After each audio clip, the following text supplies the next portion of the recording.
Hello everyone. Thank you for joining us in another Catholic Civics webinar. Today we're here for our second discussion in our series on faith and science, titled The Beauty of Creation. Before we begin, I'd like to start with an opening prayer.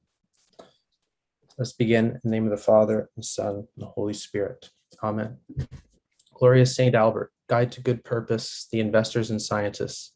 Intercede for modern science and technology to be used responsibly and ethically in the service of life, justice, and peace. God, you made St. Albert great by enabling him to combine human wisdom and divine faith. Help us to adhere to his teaching that we may progress in the sciences, at the same time come to a deeper understanding and love of you. Lord, make me an instrument of your peace. Where there is hatred, let me sow love. Where there is injury, pardon. Where there is doubt, faith. Where there is despair, hope. Where there is darkness, light. Where there is sadness, joy.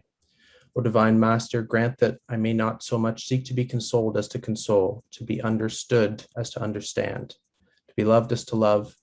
For it is in giving that we receive, it is in pardoning that we are pardoned, and it is in dying that we are born to eternal life. Father, Son, Holy Spirit. Amen.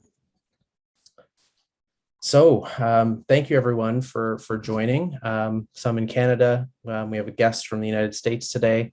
So we're here for the second edition of our Faith and Science series called The Beauty of Creation. The first session we had with Professor Baglow on human uniqueness. And today we have Sister Damien Marie Savino here with us. So before I introduce her, I just want to say a couple words about the series. And also introduce Geoff Woolard, who is the co-lead for the series with myself, Peter Copeland, animator here at Catholic Conscience. So Geoff is a PhD student in computer science at the UBC, and he organizes chapters of the Society of Catholic Scientists and writes frequently for science and religion publications. Geoff, thanks for joining us. Good to be here. Very good. And Sister Damien Marie Savino is a Franciscan Sister of the Eucharist and currently serves as the Dean of Science and Sustainability at Aquinas College in Grand Rapids, Michigan. In this position, she oversees the biology, chemistry, physics, geography, and environmental studies departments. I don't know how she manages all that, and does have a connection to Canada as well. She earned her Bachelor of Science degree in biogeography from McGill. So she's lectured and written widely on Laudato Si and integral ecology, as well as on themes related to ecological restoration and resilience theory, ecological health, ecology and theology, and of course, science and faith, which is why we have her on today. So tonight, we'll speak with Sister Damien Marie about faith and science, the history of science and ideas in ecology and environmental science, how we got to where we are today, and delve deeper into the concept of integral ecology and how it applies not only to thinking about the well-being of the natural environment, but to our individual social and political lives, as we focus on here at Catholic Conscience. So welcome, Sister. Thanks so much for joining us. Yes, thank you. It's great to be here. Great. So we'll dive right in then. You have a very unique vocation, sister and a soil scientist, with interest in ecology more broadly, and you tie it to philosophy and theology. So I want to ask you, before we get into the meat of things, tell us a bit to how you came to choose and combine these interests into your vocation and how they relate to one another in your life and work. Many people would find them unusual pairings, though I know you certainly don't see it that way at all. Yeah, well, it is a calling, I would say. So it's not something that I could have ever thought of. And I have to believe that maybe even from the moment of conception, God had sort of imprinted this pathway or this calling for me. And when my parents used to joke that when I was a baby, the doctors said that it was really good for babies to have outdoor, to have fresh air. So they would bundle me up in all sorts of cold weather, whatever the weather was, and put me out on the porch to sleep. And so they would always say, see, that's why you got your love of the outdoors and camping and hiking and all of that. So, I mean, my parents, in many ways more than that, they really nurtured, I think, my love of the outdoors. I wasn't actually into science and everything when I was younger. I always loved nature. I think even as young as maybe 6 or 7, I can remember standing looking out at our backwoods. We had a pond and a wetland back up there, and I loved to hang out there with my friends. But I remember thinking, when I grow up, I want to do something to help nature. How little kids think. But I think that was the seeds of it right there. And then, so I did a You had lot your of, little Walden pond. yes, I did. I did. And it was, as a child could understand it, but it was very formational, I think, for friendships, for just contemplative, just being able to be quiet back there, and observation, just watching things, catching frogs and the whole thing, climbing trees and all that. And then I met some people when I was probably getting into high school who were very into Audubon, and they were doing some work to save the least terns. I was growing up in Connecticut on the East Coast. And so I went out to volunteer to help them, because on the beaches, they nest on the beaches, and with a disturbance from humans as well as other urban animals like rats, a lot of their nests were getting destroyed. So that, I think, was very formational, in that I met professionals, who really knew what they were doing, and they kind of mentored me. But even so, when I went to college, when I went to McGill, which I loved being at McGill, I was going to go into education. I wanted to be a teacher. I had to take a botany course, and I just fell in love with it. That's what I could say. I mean, it's not the same as falling in love with a person, but I just was enthralled with it. So I called my parents to break the news that I wanted to change my major and to see what they thought. And my father was really beautiful, and he just said, "Is that where your heart is?" And I said, "I think so." And he said, "Well, I would say follow your heart." And so I've always listened to his advice. And had he not given it, I don't know where I would be today, but I have followed my heart. And so I majored in biogeography at McGill, and got very interested in subarctic ecology, and was able to go on and study abroad, a special program, half social scientists, half natural scientists. And we went to northern Norway, the subarctic, and the social scientists were studying the Sami, or the Lappish, but they go by Sami, is their native name. And then the scientists were studying the subarctic ecology, but we were all together. And so, the scientists had the cultural formation and vice versa. And I think at that point, I really began to realize how important the science was, but how it could not be divorced from the human communities living there. And I had also been up to Chevreville in northern Quebec, and saw a very difficult situation with what had happened with the Native Americans there, or Canadians. And it was very striking, I guess, the contrast between the two, because I think in Norway, they actually have done a better job in incorporating and allowing that culture. So the connection between people and place was early on very important to me. Then when I got back from there, I knew that's when my religious call began to awaken, because I think I was really searching for something. And it was through nature, because I knew that looking at creation, there had to be a God, because there had to be something greater, because all of our human creations can't compare to the complexity that's in the natural world. So I was brought up Catholic, but I wasn't that into it, to be honest. But I began to pursue it a little farther. And then through a friend of mine, met the Franciscan Sisters of the Eucharist, and eventually realized, oh, that's what the Lord is calling me to. And I thought the sisters would probably say, well, maybe you should go into theology or teaching or something. But they always wanted me to stay in science. In our community, we have a lot of professions, and the sisters work hard to train us in where our gifts are. And so, and our Mother General especially, and founders had said to me, I really feel like you should stay in science. I want you to get a theology degree too. But I think in order to speak to scientists today, we need a sister who's trained in the sciences. And so she encouraged me then to finish my master's in soil science, and then eventually to go on in my doctorate. But before I did my doctorate, I did the master's in theology, so I could bring the theology into conversation. And for me, it's just kind of seamless. And I guess the Franciscan spirituality sort of wove it together for me. because it's so integral to Franciscan life, that kind of comprehensive understanding of creation and the sense of fraternity with creation. St. Francis didn't have a science background, but science just sort of opens us up to the beauty of creation. That's always been the approach that I've taken. Very much a theme of our series here, and what many of our guests will be saying. And so before we hear more about what you do and how it connects to ecology and environmental sciences, I want to get a sense of the history a bit, because people think of it as a relatively recent phenomenon, but it does go back, at least to the industrial era. And so wondering if you can give us a bit of an overview of, environmentalism, different types of environmental sciences, and ecology. And then we'll go from there. Yeah, I loved this question because not very many people ask this.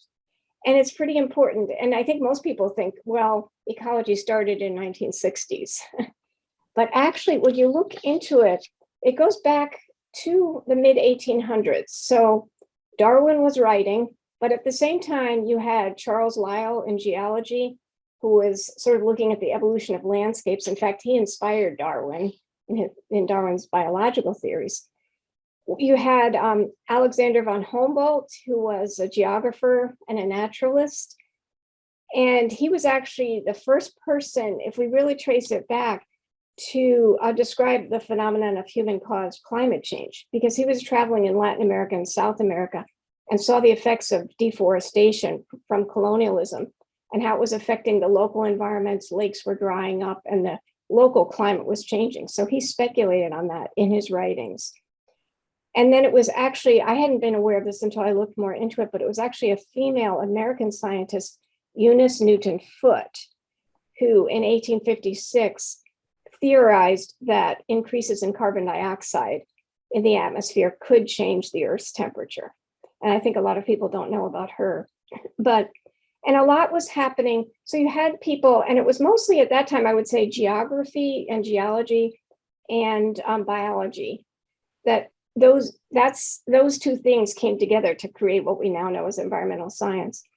But at the same time, you had some things going on in the government, the establishment of the Smithsonian Institution in the United States. And I have to apologize here. I'm not speaking of Canadian history, so I'm sure there were things going on in Canada as well, but I know American history better. Then, and not all of these are American either. Some are international, but I just want to make sure, clarify that. Another, Robert Angus Smith, 1852, he discovered acid rain and realized that it was the sulfates from coal burning that was making the rain acidic. So that's pretty early on. And then you had also writers, the transcendental movement. So Thoreau in the mid 1800s writing Walden, and this kind of almost romanticized view of nature, but beautifully naturalistic, learning the species and understanding that they were all interconnected. The big one, I would say, who's kind of like the father of what we now know as ecology, would be George Perkins Marsh. I don't know if you've ever read anything by him, but 1864 is his famous treatise on man and nature. And I think the subtitle was something like Physical Geography as Modified by Human Action. So he was writing, he was contemporary of Darwin, and one of the first books to talk about specifically human actions on the environment. A lot of the other people had been looking at environmental interactions, but not really putting humans into the equation. And his whole treatise goes very much into that. Then around the same time, you had Haeckel, who was a biologist. He cataloged many species, and he gave the term ecology from the Greek oikos for home. So the study of our home. We had then in geography, there was also the seeds of the whole understanding of continental drift and plate tectonics, which is extremely important for ecology because it explains how different species got isolated or brought together. So back in 1875, even, there was a scientist, Edward Suess, And he hypothesized the idea of a supercontinent, Pangea, we call it. But he didn't have an explanation for how continents had moved around.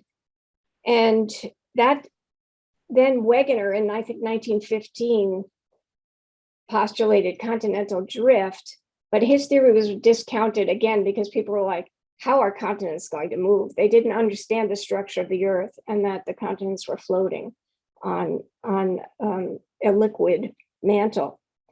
And it wasn't until the 1950s and 60s that we really had enough data to substantiate the theory of plate tectonics, but people for 100 years had been speculating on it. And that's also very important for understanding now the whole notion of ecology. Then, of course, we have in the States, and again, I don't know what happened in Canada, but the establishment of the national parks. So that was going on to 1872, Yellowstone, the first national park in the world, then Sequoia, Yosemite, all in those decades following that. Then John Muir founding the Sierra Club in 1892, Ecological Society of America in 1915. Then in the 1920s, more studies on actually like food webs and trophic levels and energy transfers in ecosystems. And so that was, again, fairly early on. Then 1930s and 40s, you get Aldo Leopold, but also the Dust Bowl and the Soil Conservation Service, which was created in 1935 to kind of suggest soil conservation measures. And then in 1953, if you've ever taken an ecology course, I'm sure you've heard of Eugene Odom, but his was like the first official ecology textbook. So kind of marks ecology being taught as a discipline. And then 1962, Rachel Carson and Silent Spring, and her whole sounding of the alarm as to the effects of pesticides and other chemicals on ecosystems and on humans. And so, again, she took it a really serious step in terms of recognizing the impacts of humans on the environment. Then in the 60s and 70s, the environmental regulations in the US, so Clean Air Act, Clean Water Act, Endangered Species Acts.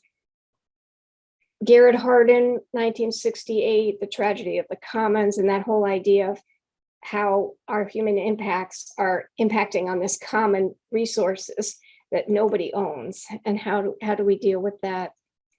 Then we had other disasters, Chernobyl, Bhopal, 3 Mile Island, all of those in the late 70s, 80s.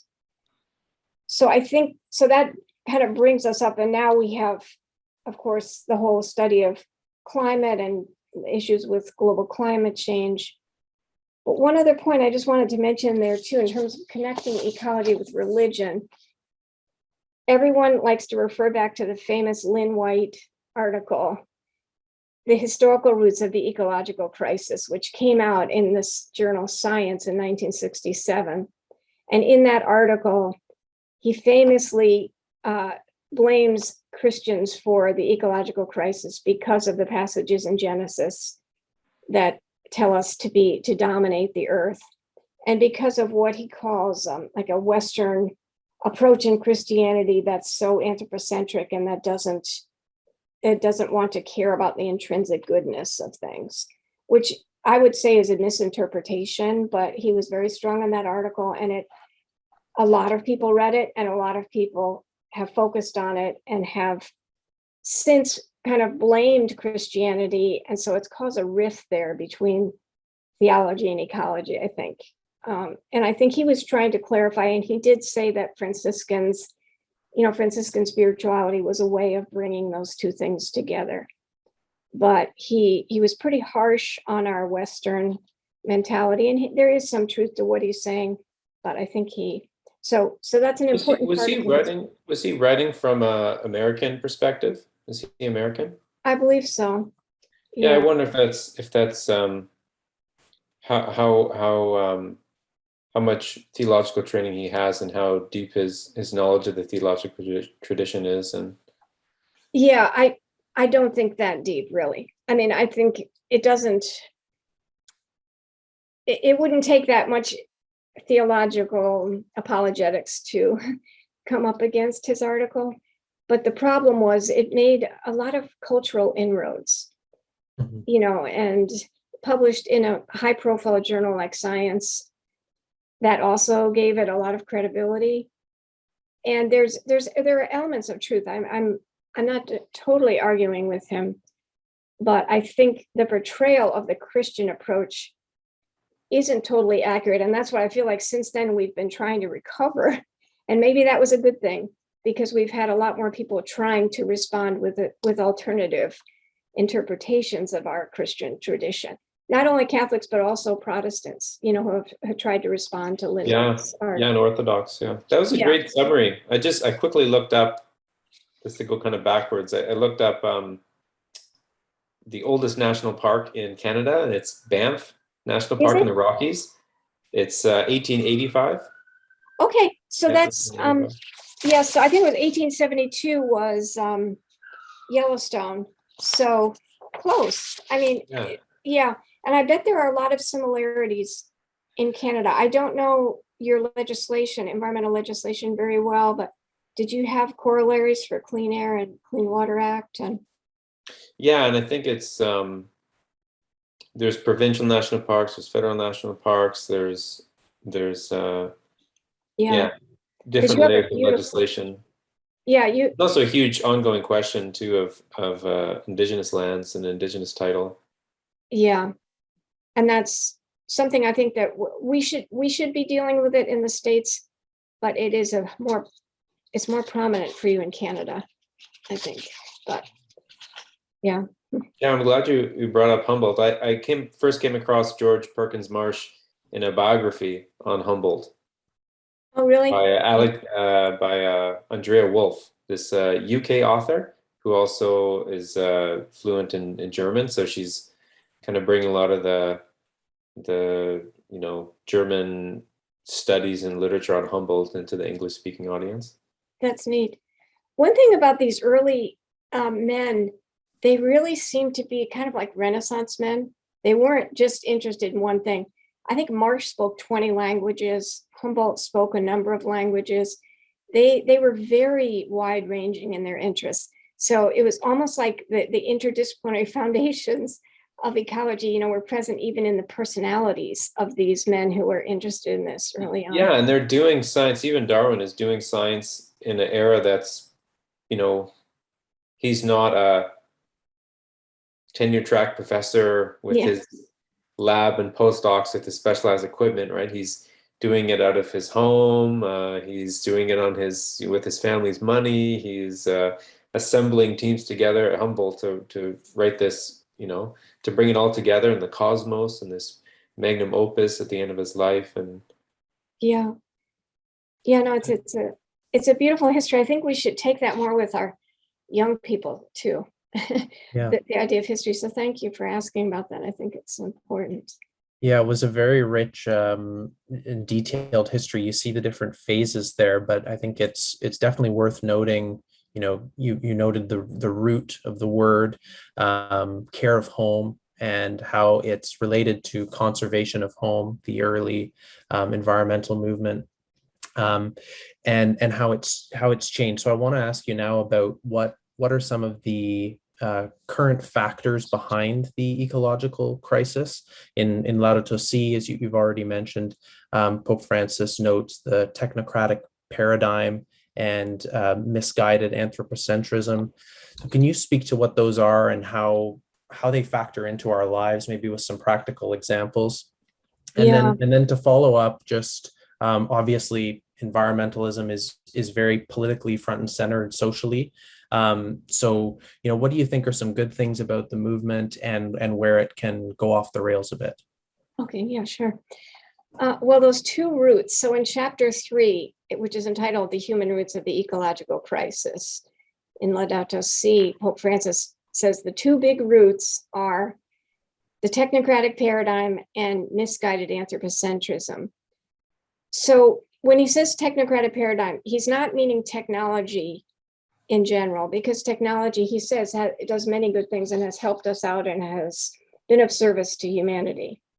And also, helps us to use nature for useful purposes, which we have to do. It's improved our quality of life.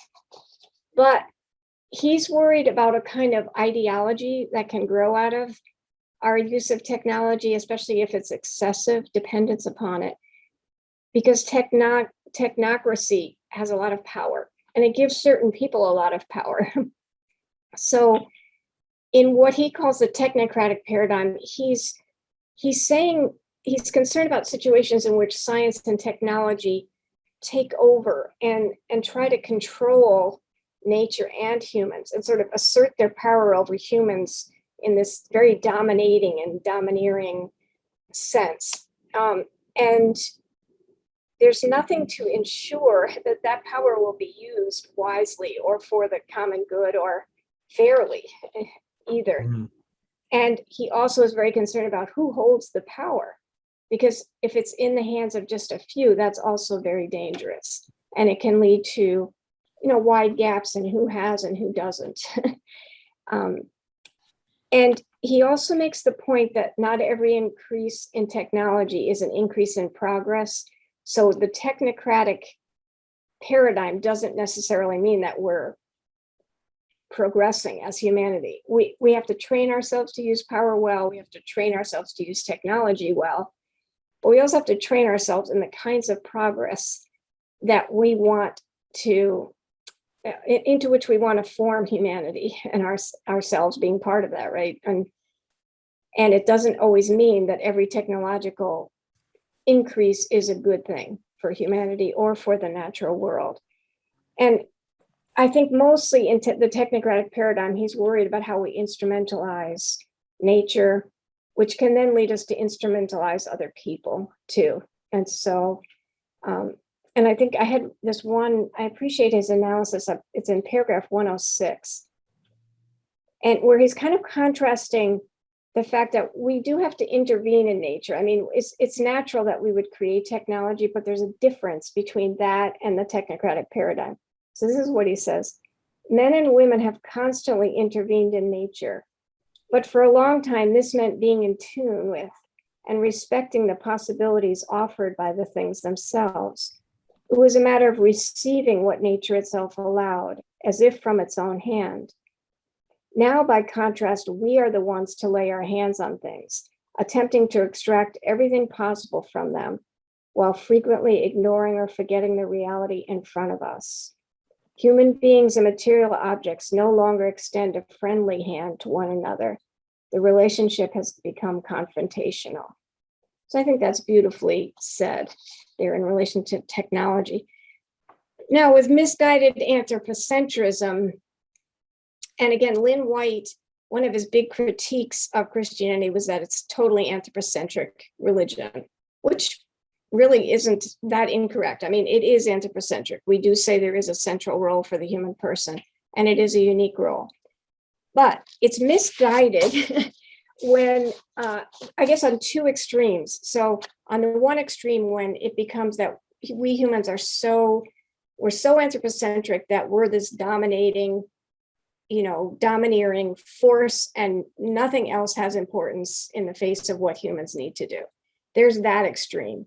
And that's kind of the extreme that Lynn White was referring to. But there's also the other extreme that Pope Francis refers to, when we make ourselves no different than any other creature. And we just say, we're just equal with other creatures. And he says we cannot do that, because it'll introduce imbalances that won't enable us to deal with the realities that are confronting us. So it's both those extremes, I think, of misguided anthropocentrism that Pope Francis is referring to. So what's that's great. Yeah, that's great. And what's the connection now with the critique of Laudato Si and transhumanism and ecology? Because the transhumanism it's an interesting topic, and I think there's some magisterial documents that touch on it. Like there's this great letter from 2018 by the Congregation of the Doctrine of the Faith, Placua Deo, on human salvation, what we're longing for, what we expect, and of course, right, we don't want to live a life like this forever, eternally, and be shut out of heaven. Right? What are we really hoping for? But what's the connection with a critique of transhumanism and an insight of ecology?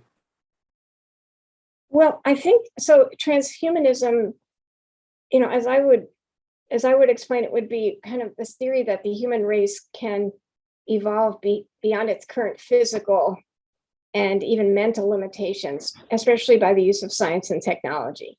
So, and it promises, transhumanism has a number of promises. We can increase our physical capacities, so we don't need to be constrained by certain things. We can increase our intellectual capacities. We can eliminate genetic disease, for example, or we can personalize drugs and vaccines. We can make clones of our minds and all that stuff. Ultimately, they want to live forever. I mean, that's, okay, why, if we live 100 years, why can't we live 1,000 years? Why can't we live 10,000 years? And we can, they say, if we have technology. We'll just, because technology doesn't have to wear out. And if it does, we'll just replace it, and so I think, unfortunately, I feel, well, the transhumanists are probably coming from the longing that we all have for eternity, which is imprinted on our souls, but they're trying to create eternity by technology. I mean, and I think they're, in a sense, usurping the place of God by trying to create our own salvation, Yeah, and just not being open to the givenness of creation. Exactly. And that's where, so it's totally, that's where I find I struggle with it most, and it really saddens me because it's totally contrary to the idea that there's a design of the creator that's written in nature. What it's saying is, oh, no, I want to erase that. I'm going to put my own design on there, right? So, and some of the articles that I've read, I'm not an expert on transhumanism, but some of the articles I've read said that it sort of has grown out of transgender, because or it's transgender is like a subset. So we're not constrained by gender. That's not written in our biology because we can change it. And then, well, if we can change gender, why can't we change everything about the human? And just, we don't have to have a body. We can have a modified body. We don't need to be constrained by any laws that are written in the natural world. And so to me, it's very, very much opposed to an ecological mindset. Yeah. And it's the technocratic paradigm to its extreme, Right. and it's very concerning. Now, well, it's very pertinent. I mean, these days, I just watched an interesting documentary from a bioethics group in the States, and there's a lot of gender clinics popping up. A lot of, I think, more young teenage women than men, taking cross-sex hormones, and it's quite pertinent. The alienation people are feeling and what's actually happening in real people's lives. It's not just talk and dreams, right? People are doing life-altering surgeries, pharmaceutical interventions. When I was working on the creation series for the DVD series for Salt and Light, because in some of my own research in ecology, when I was more working in labs, I was very interested in endocrine disrupting chemicals and how there's very ubiquitous in water and their impacts on wildlife and human systems. And we went out to do a segment on this for the creation series, and we met the scientists at the University of Colorado in Boulder who had stumbled upon the effects of the endocrine disrupting chemicals in Boulder. They hadn't been intending to, but they were just doing a random sampling of fish upstream and downstream of the wastewater treatment plant. It was just to gather data. And they were shocked when they found out that upstream of the wastewater treatment plant, about 50-50 male-female fish. Downstream, there were much lower percentage of male, and many of the other fish were infertile, and they had the cells of the sexual cells of both males and females in them. And I remember speaking with the scientist, and I don't believe he was a Christian. I mean, he didn't seem to have any reference at all to religion, but he told me I felt the chilling effects of what we had discovered. realizing that, and it wasn't industrial because this was municipal waste treatment. Most of it was probably birth control. The estrogenic compounds were very high in the waters. They went on and did further testing. And he said, I realized, my gosh, what we are doing here is actually altering the nature of how humans develop, because these things are not reversible. If you're exposed to hormones and now we are telling young people to take them, you don't say later, oh, I didn't want to do that, and it goes away. These are developmental pathways that are influenced, almost irreversibly. Yeah. And so I just think this is something we need to think so seriously about. And it's one thing in the wastewater treatment plant, they didn't realize what they were doing. And when they did, I think it would have been a good argument for stopping using estrogenic contraception, and maybe some people did, I hope so.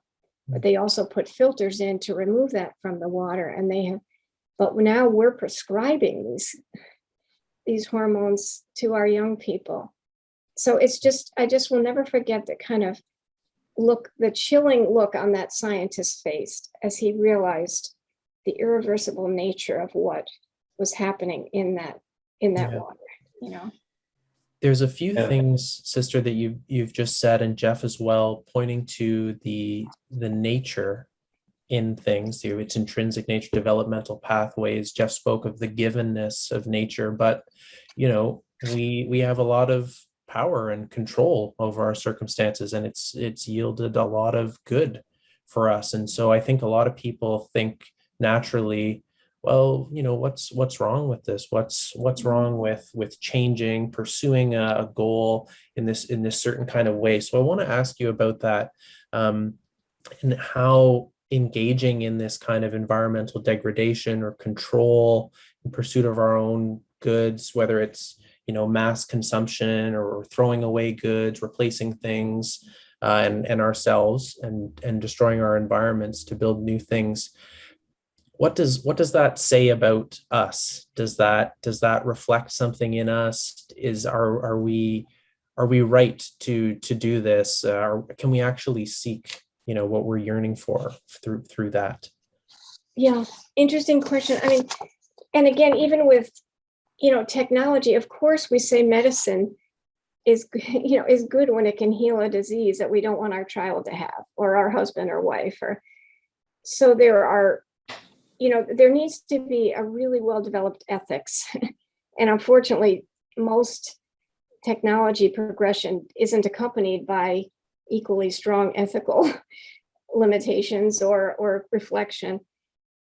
I think maybe what you're pointing to, and if this isn't what you mean, but something about when we do this kind of action and this exertion of power in this way, what does it do to the interior of who we are as human beings? Yeah. Because like Geoff said before, the givenness, nature is a gift, creation is a gift to us. Fundamentally, that's what it is. We didn't put it there, and it's a gift, and it's full of secondary causes that we can explain. But it reflects, when we treat nature poorly exteriorly, it's reflecting an interior depletion in ourselves, an interior ecology that's polluted. And I love Pope Benedict XVI said a number of times that the exterior deserts are vast because the interior deserts are so vast. And he really hits on something there. So what is up on your screen now is this one practice, I think, that helps us to get to the interior, is to do what we call an examen. This is in the Ignatian or the Jesuit tradition, before you go to bed at night, to kind of examine your day. So I developed this daily examen based on the ecology of daily life in Laudato Si, because I was trying to get at how can we, keep tabs on ourselves, like in the day-to-day. Certainly we have the big moments, but what about just daily ecology? And so from the encyclical, I took these 3 sections from the section on integral, or the ecology of daily life, in the chapter on integral ecology. One is physical spaces and environment. The other is my body, because we are We cannot escape from our bodies until we become transhuman. We won't be able to. And my actions. So I think because how our exterior surroundings look like reflects something of the interior. I'm sure we all probably had little arguments with our parents when we were teenagers. Why do you dress like that? Well, it doesn't make any difference what I'm wearing on the outside. It's all about what I'm on the inside. But what you wear on the outside reflects who you are on the inside, right? So it's like, are my physical surroundings messy? Do they help to kind of build connections with other people, or do they feel very fragmented and isolating? Do they increase a sense of belonging and bring about an experience of community? So I think that's something, and I need to work on this. I feel like my desk is never quite as clean as it needs to be. What about your desktop on your computer? That's not too bad. I do better with that because you can hide all kinds of things under subfiles and stuff. But yeah, but the physical surroundings are important, right? Because other people come into that. That's their first contact with you. So I think even to examine ourselves on that a little bit. Then on my body, how do I treat my body and the bodies of others? Am I eating well? Am I, exposing myself to chemicals or drugs, or, do I care well for the things with which I'm entrusted? We sisters have animals, and we need to take good care of them. They rely on us for everything, and when you're tired, it doesn't make a difference whether you're tired or not, because the animals need to be fed. And then even deeper, do I honor the laws that are written in my body and respect those same laws in the bodies of those with whom I'm in relationship? Or do I dominate them and impose myself upon them? And then the third, my actions, are they flowing from a throwaway mentality? So Pope Francis says he's very concerned about waste, and we need to treat waste well. But he's also concerned about the throwaway mentality that gets inside ourselves, because when we don't treat our waste well exteriorly, we can also tend to become throwaway people in our relationships. So I'm just going to throw away this friendship, or I'm just going to use you. And unfortunately, I teach in a college, and so young people struggle with this so much, just feeling used and not feeling. And so it's kind of like they feel thrown away. And we have to be really careful about that. And that mentality can get inside us, or a consumptive mentality where we're constantly almost gluttonous, taking things for ourselves all the time. Or am I attentive? Am I able to express care and listen to the other? So I think that those interior practices are really important to kind of cut across even the technocratic paradigm and this misguided sense of who we are. Yeah, I really like that, because in the end, sometimes people get stuck and they think that ethics is their conception of ethics and their conception even of a moral life and of a spirituality is all wrapped up in duty.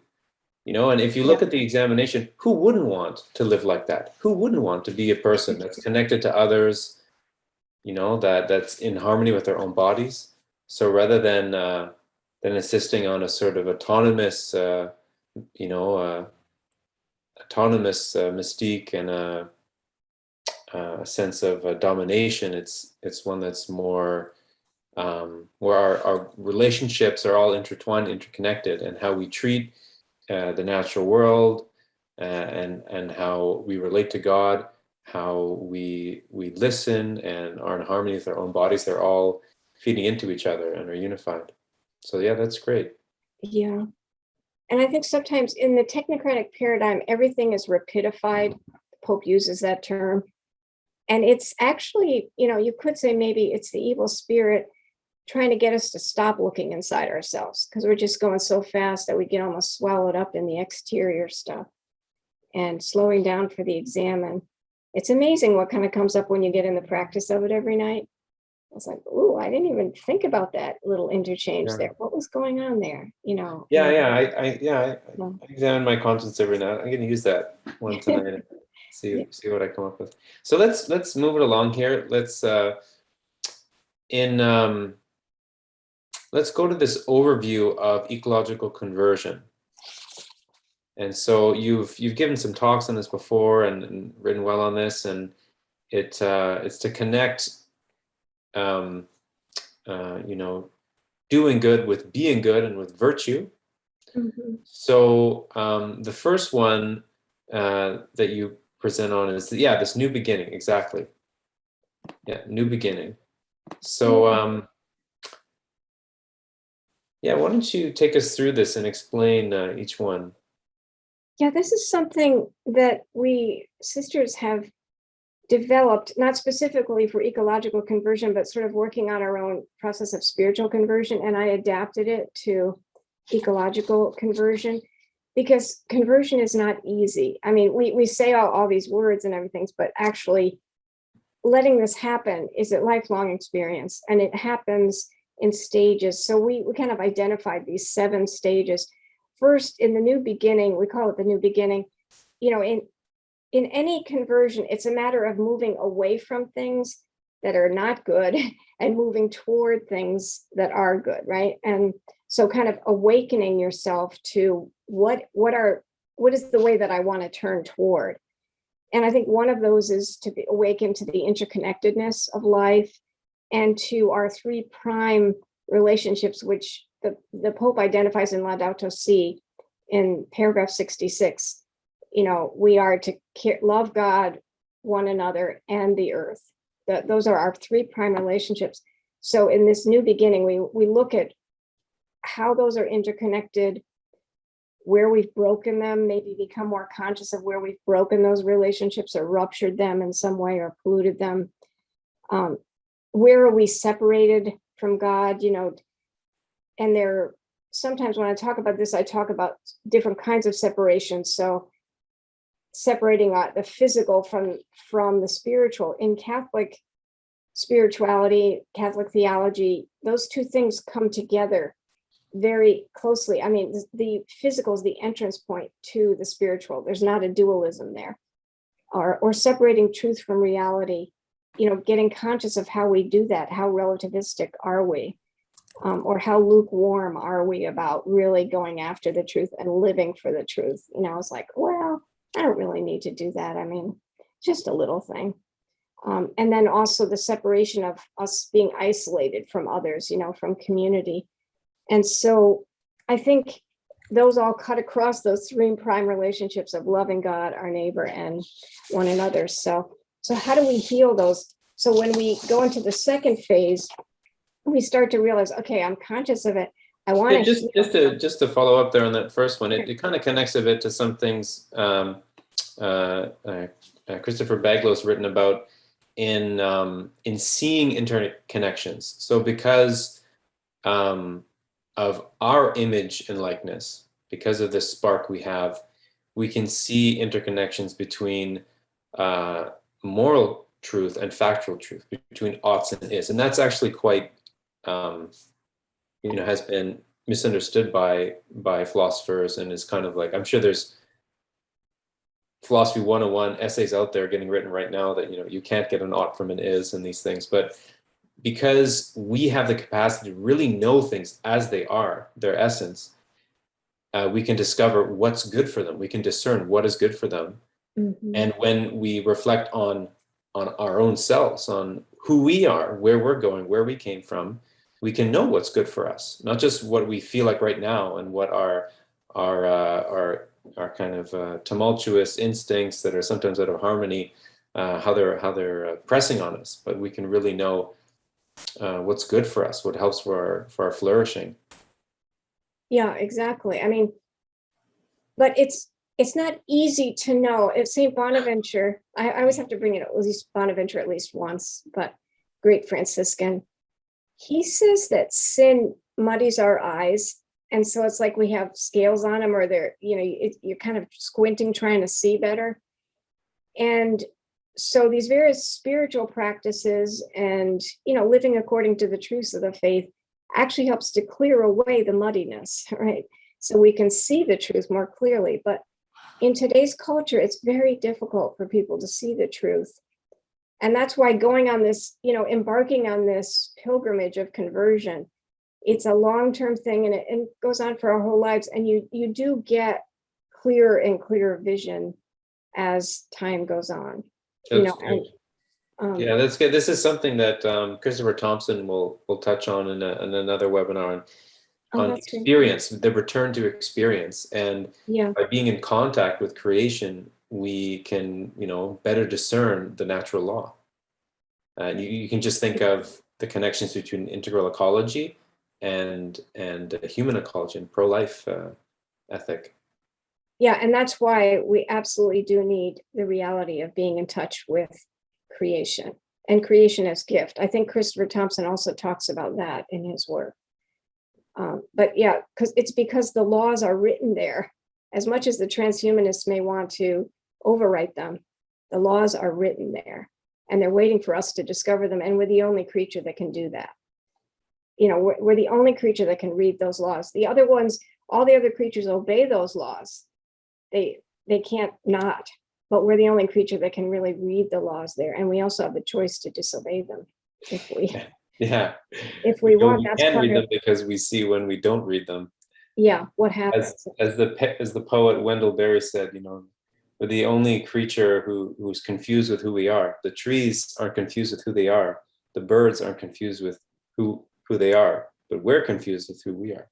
Yeah, and that's why I think being out in nature can also be a real comfort for us as humans, because we're surrounded by the integrity of living things. So when we're confused, it's almost like a balm, a healing balm, to be surrounded by things that are being who they are.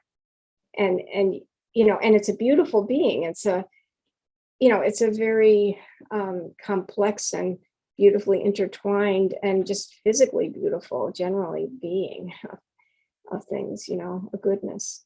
That seems to get into the second one there. Yeah.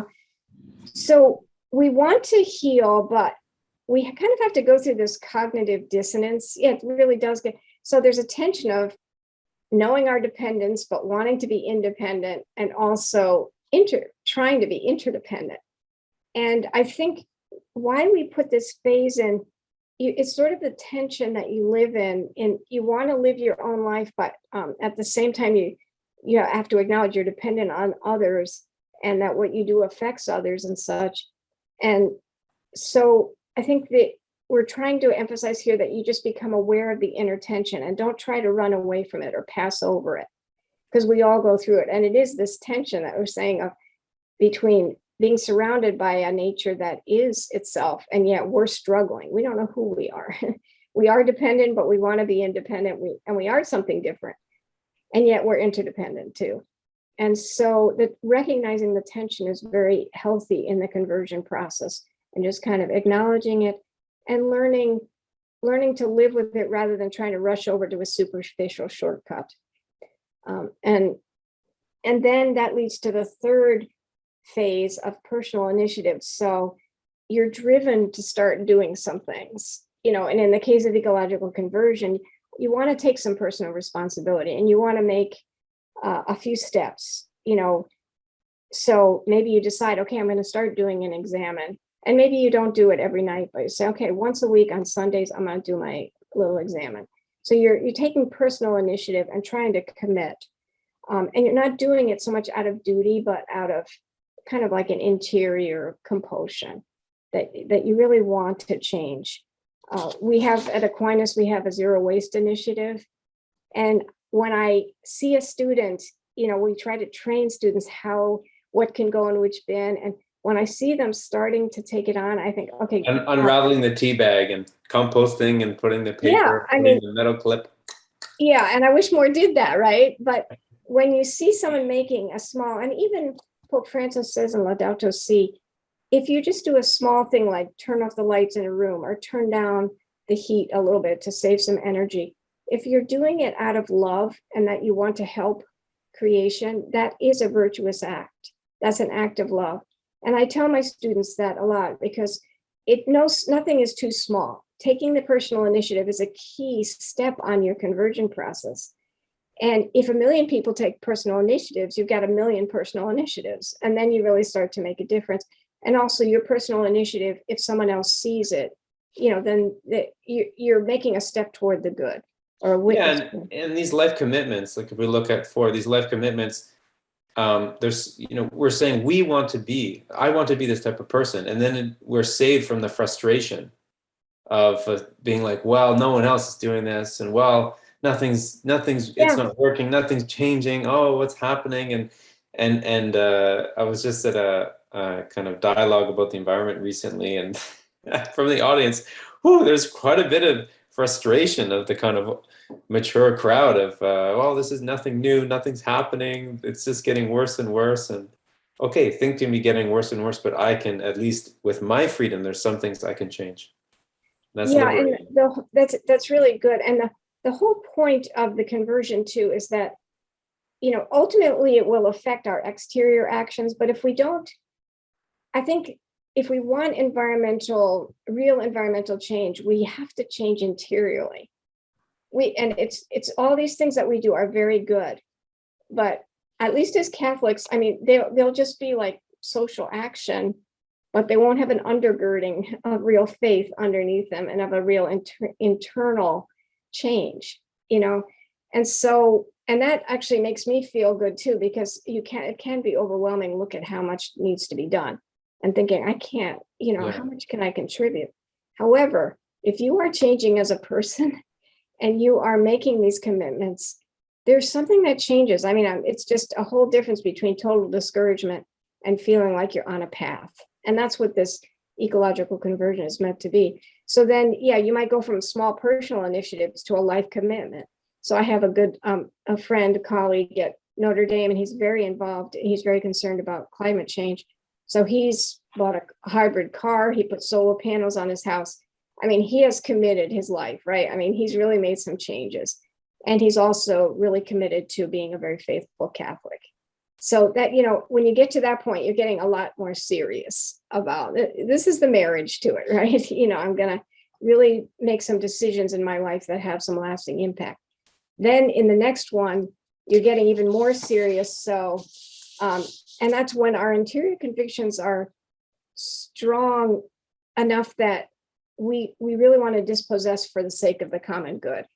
And we actually receive joy from dispossessing in that way.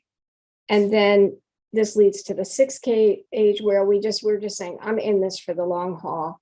I don't need the glory. I'm in this to bring as many people in as I can. I'm going to make this thing last. And we become kind of like witnesses for others. And so hopefully by the time it's interesting. There's actually a typo in some notes I have where it autocorrected to dedication to community.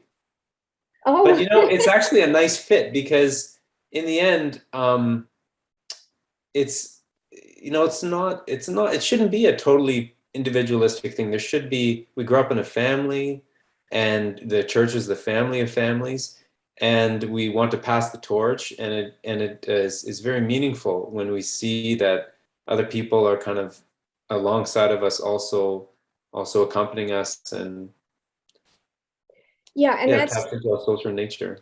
I know that's really that's really neat, because in that dedication to continuity, I mean, what I would hope for is like actually intentional communities that would form around maybe some of these initiatives. Or the example I've used sometimes is, and this isn't so much a community, but it is a group of people. There's a economics professor who's now emeritus at Notre Dame, but he got together the CEOs of the major oil corporations and was able to get them to meet with the Pope to discuss alternatives, and in a setting that's, private, confidential, but trying to get them to engage with how can we shift over to other forms of energy, and entrusting this to that group. And they've met a number of times with the Pope. Actually, it's taking on steam, and these are people who at that big level, they can really do something. And they've been discussing things like a carbon tax maybe would be good.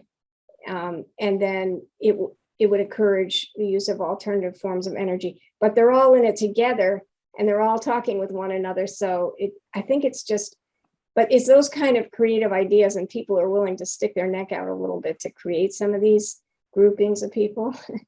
So that's getting pretty high level in the conversion process, but it's one example. But there's many ways. I mean, even religious communities, when we're an intentional community on our land, we take land and we try to restore it, and we constantly wrestle with how to bring it into fertility. We're not going to leave it, so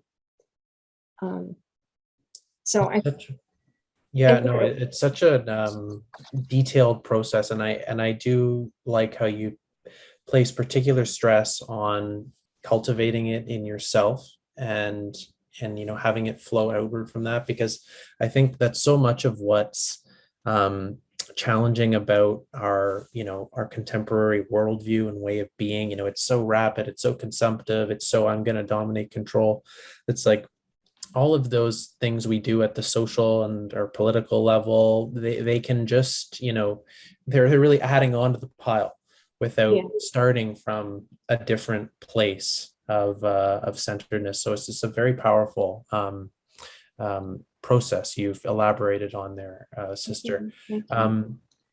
We've already discussed, humanity's impact on the environment a fair bit, but I want to turn to our creations in particular, artifacts, I guess you could say, or technology, to ask you, how do you think we should view them in the order of creation?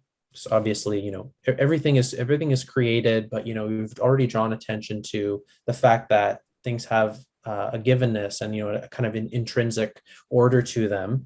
And when we make technology or artifacts, we change it, but there's good there and there's some bad. So I'm wondering if you can speak to that at a philosophical or theological level.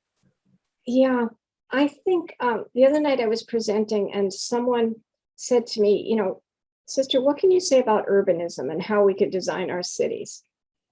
And what came to my mind was, are we using the laws of nature, or are we speaking the grammar of creation in the way we design things? When we build, a homogenized suburban development or a mall or something, that is not how nature works. Nature works on diversity, interconnectedness, complexity, not homogenization, not square, sort of enslaving kind of. So how can we design our artifacts so they're kind of in harmony with natural rhythms, rather than sort of trying to rewrite our own rhythms on them? And I think that's maybe a key distinction there, because if we want to rewrite, we will ultimately be enslaved by the technology or by the artifacts. But if we can use our creativity to be craftsmen, and I love Guardini, we were talking about this before, about letters from Lake Como. There's something about the nature of a craftsman as opposed to an industrial worker who's going into a Ford plant or something and is going to put, not that person has, of course, dignity, but the person who's being asked to be the craftsman and to design according to the laws that are within the wood or whatever the matter is they're working with, is that person is enhanced, their humanity is enhanced, as opposed to the one who is sort of a cog in a machine, so I think there's. And I think even if the type of interventions we have don't seem very sort of traditional, in a way there's with new instrumentation, with new technology, there's a way to be a craftsman, even if you're doing microscopic work with biomolecules. Mm-hmm. When you're brought into the logic of what's really there and listen to it and let it speak. Yes. Yeah, and the listening, that's key, Geoff. I think that's really key, the posture of listening. Those who design technology in that posture, it's going to be a different technology, as opposed to imposing, something on the piece of matter or the part of creation. Mm-hmm. But the listening and the receptive mode, I think, is what we're seeking for. Savino, I want to ask you now about, we've talked about health in context of ecology and how it's connected to a harmonious relationship between different forms of life in a given ecological niche that make it up. And its integrity. I guess that's kind of the key to ecological health. How does that view fit with the health of the human person and human society? Is it a, kind of the core metaphor or core analogy? You think it has wide applicability to our different contexts in our lives? So the connection between ecological and human health. Yeah. Yeah. So, yeah, I mean, well, first of all, on a physical level, we cannot deny that. And I think that's been one of the great contributions of ecology and people like Rachel Carson and others who recognize that total interconnectedness, right? So now the idea of health, yes, so it means a kind of wholeness. It means in an ecological system that's healthy, there's biodiversity, there's a lot of interconnections. If those interconnections get short-circuited, then the ecosystem is not as healthy. So and also, if most ecosystems are not homogenized, there are many different layers, there's trophic levels, there's interconnections, there's physical levels from the soil up to the plants to trees. And generally, homogenization decreases the resilience of the system. And unfortunately, that's what we've done in many of our ecosystems.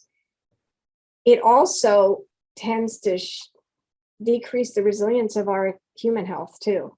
I mean, there's no, and our foods now, we know that because we have decreased the health of the soils, our foods, so when we eat corn now, it doesn't have as much nutrition as it did in the 1950s. It's the same variety, but it doesn't have as much nutrition.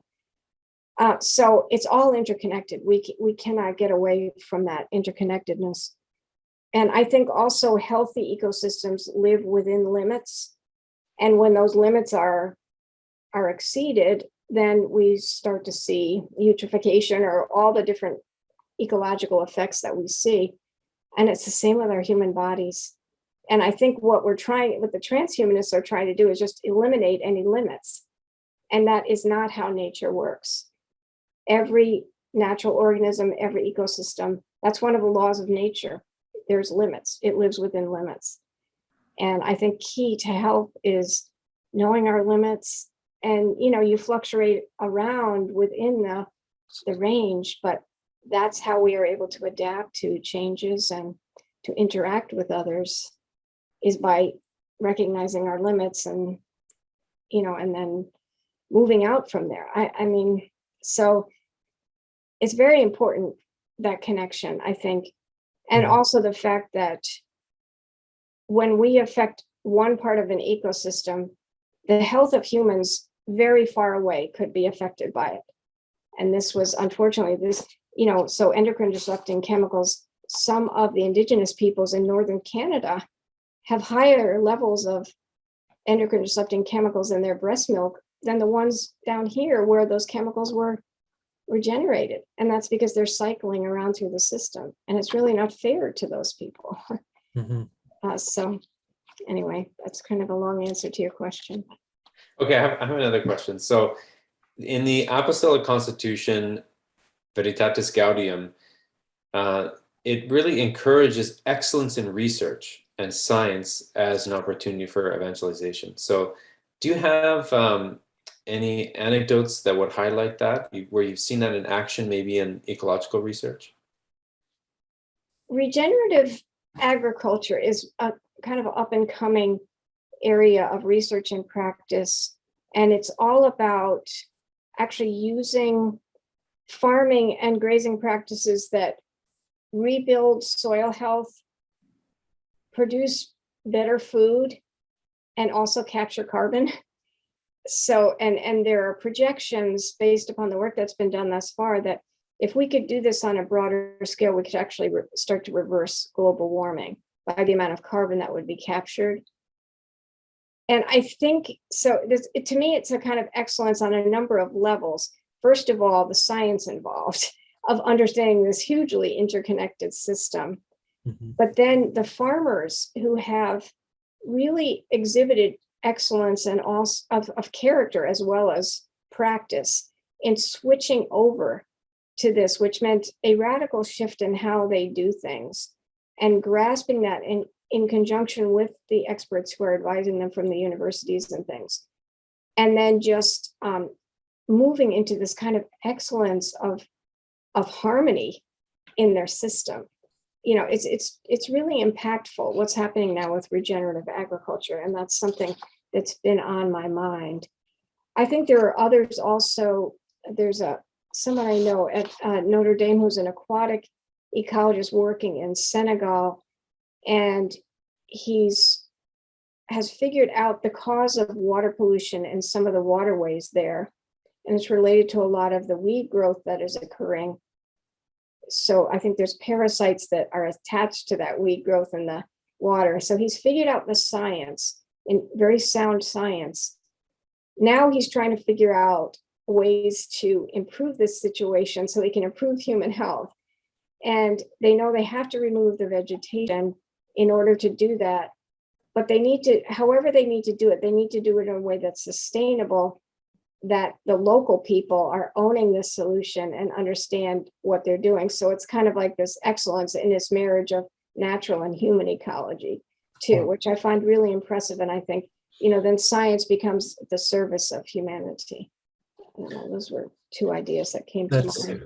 That's such a great example of the integration of faith, reason, science, ethics, and they are truly related, and that's really the theme of much of Catholic intellectual tradition. That is something that is not well known enough, and so we're so glad you're able to join us. I have one audience question, Sister Damien Marie, that I'd like to pose before we wrap up. So Danny has a question.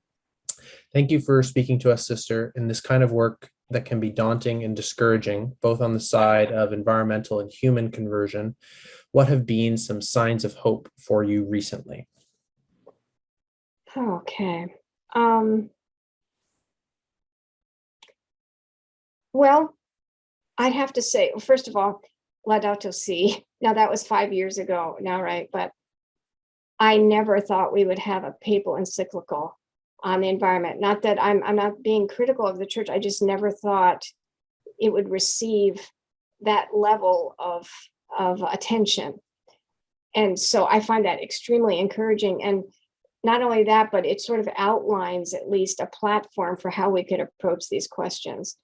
And the fact that it's the most widely read encyclical in the history of the church and is also very encouraging.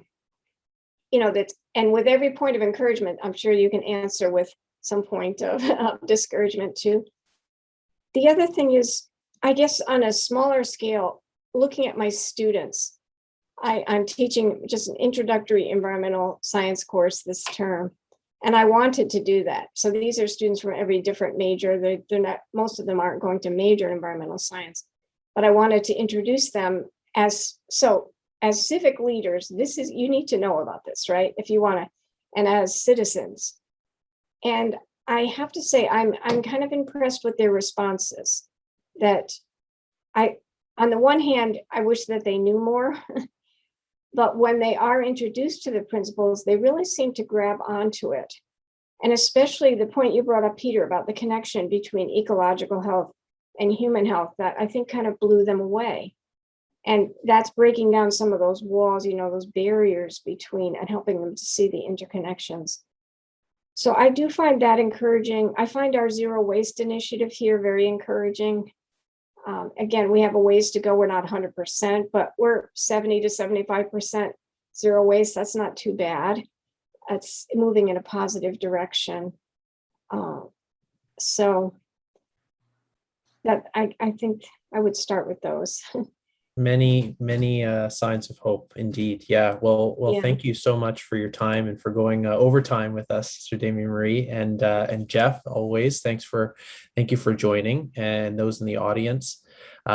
We will post this to our YouTube channel in the coming days, so be on the lookout for that. It's on our Catholic Conscience channel on YouTube. We also have a newsletter where you can subscribe to get regular updates on all the things that we're working on. The next event in this series is with Professor Christopher Thompson in November. So please be on the lookout for that. Before we invite you to offer a closing prayer, Sister, is there anything that you're working on now, Geoff as well, that you'd like to share with us, share with the group? I think the biggest thing for me, is I've been working on a collaborative work with the Angelicum in Rome. One of our sisters teaches there and invited me into this. And it's looking at the pandemic in light of integral ecology. And so how did, first of all, ecological practices lead to, because we're in an era of pandemics, this isn't going to be the last one. And how did our practices lead, and how will it lead in the future to further pandemics? And then how could we increase the resilience of our ecological and social systems to handle this, to be prepared for future pandemics? And it was an interdisciplinary work. So she and I worked together on that aspect, but there were economists working on other aspects. There was an ethicist working on an aspect. And we have a lot of papers that were invited papers. So now we are putting this together into a book to try to encourage more discussion on integral ecology and in light of the pandemic. So. Oh, excellent. Very topical. Yeah. Yeah. I bet a lot of people aren't thinking about it that way, but it's like the light bulb, like you said, when you make the analogy, then it starts to click. So we'll share those links in the event description. And thank you once again, Mr. Damien. Yeah, I'd just like to mention a little project I'm doing right now. So this is the I've told you about this, Peter, the Interdisciplinary Encyclopedia of Religion and Science, promoted from the University of Pontifical University of the Holy Cross in Rome. And there's a home landing page. So it's an online encyclopedia. It's free. There's pretty substantive encyclopedia entries on scientific topics and on creation, on nature, on randomness. I'm gonna write one, I think, this upcoming year on causal inference. But there's a home landing page that is updated periodically, and the one up there right now on inters.org is Beauty and Wonder in Science. And so there's it's a kind of a resource to have not just articles and popular articles about science and faith in culture, but also curated quotes from famous authors, summaries of books, commentaries on presenting a few. And there's going to be a upcoming one I'm working on right now with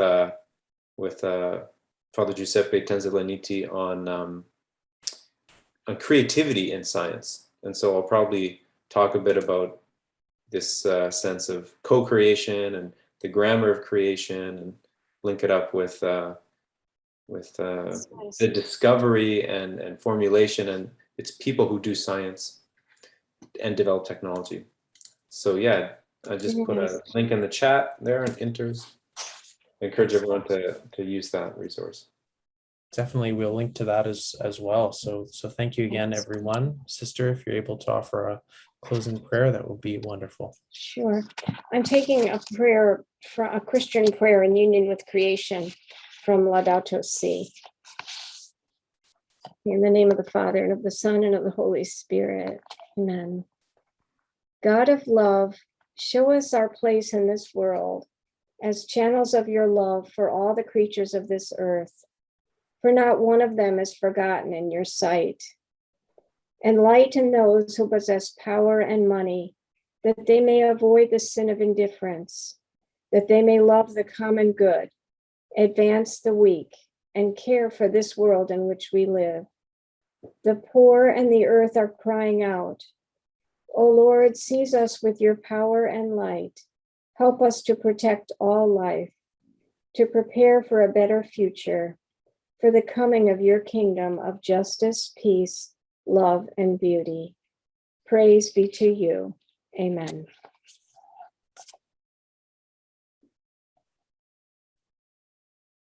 Wonderful. Thank you so much. Thank you.